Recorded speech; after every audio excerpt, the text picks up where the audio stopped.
चीन में human Meta Numa virus HMPV तेजी से फैल रहा है और अब ये वायरस भारत में भी पैर पसारने लगा है। देश में अब तक इस वायरस के 5 मामले सामने आ चुके हैं। इसके मद्देनजर कई राज्यों ने अलर्ट जारी कर दिया है। वहीं स्वास्थ्य विभाग इससे संबंधित सतर्कता बढ़ाने के प्रयासों में जुटा है। बेंगलुरु में 2 मामलों के बाद गुजरात के अहमदाबाद में भी 2 महीने के एक बच्चे की रिपोर्ट पॉजिटिव आई है। इसके साथ ही तमिलनाडु में भी 2 बच्चों में HMPV वायरस की पुष्टि हुई है। इसमें से एक चेन्नई का मामला है तो दूसरा सलेम जिले का। फिलहाल दोनों मरीजों की स्थिति स्थिर है और उन पर निगरानी रखी जा रही है। केंद्रीय स्वास्थ्य मंत्री JP नड्डा ने कहा कि HMPV वायरस कोई नया वायरस नहीं है। उन्होंने कहा कि इससे घबराने की जरूरत नहीं है।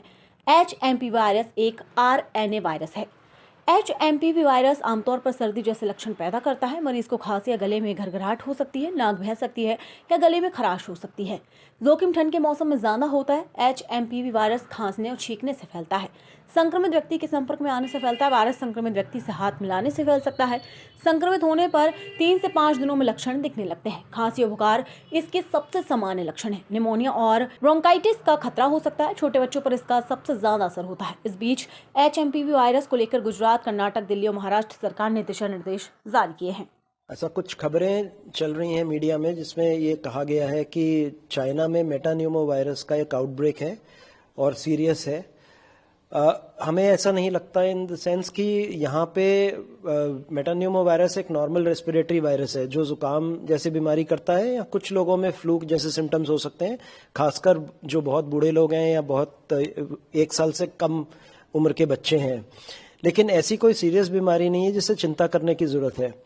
इन दिनों सर्दी के दिनों में रेस्पिरेटरी वायरस इन्फेक्शंस होते हैं और हमारे हॉस्पिटल्स और इंस्टीट्यूशंस इनको हैंडल करने के लिए तैयार हैं। वायरस है ये इंडिया में पहले से ही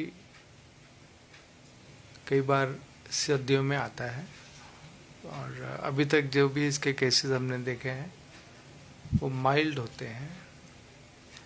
इस वायरस की वजह से अस्थमा के पेशेंट्स, COPD और क्रॉनिक लंग डिजीजेस के पेशेंट्स को एक्सैसरबेशन ऑफ उनके सिम्टम्स हो जाता है।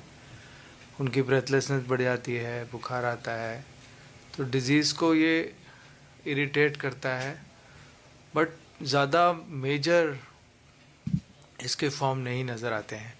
मोस्टली ये जो इंडिया में हमने देखा है मेटान्यूमो वायरस का स्टेन, ये स्टेन माइल्ड ही माना जाता है।